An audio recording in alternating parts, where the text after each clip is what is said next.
ka am'izao zany a dia tonga eto zay a nisy olombavamboaka ny vaholikina sy mifafisainka sy vataman-tanakao a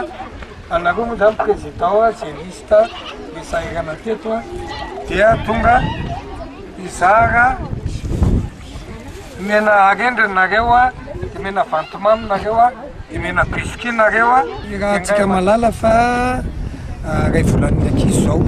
hitatsika reny zany a fa tsy maintsy atanitsika ny ankizy mba anaraka ny arendrina malagasy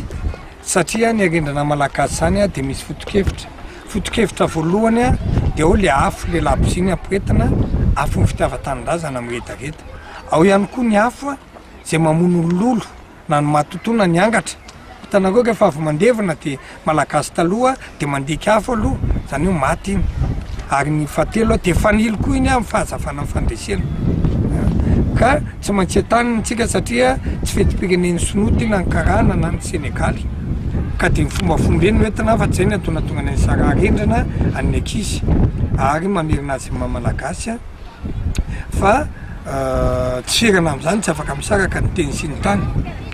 de zay koa moa io moa asa sosialy efa fanaony fahafisainky dia ny fokotany rehetra de hitan'io daholo a fa ny tompony andraikitra sy mifahafisainky moa mandraikitra an'izay ihany a mba ilana an'le lendranay le tsy tena sahirana no mahazo alizy teo zao de fa hitatsika ny an'ireny io fa mitereo fokotany telo reo moa somasoandro morarano indrindraindrindra tsaronenany ihany koa reo a de anisan'ny nandreseko be indrindra tamin'ny fividianana ka reo tsy maintsy angarana manokana reo ary 5 taona ane mandavo efapolana vity fa mandeha foana ny asa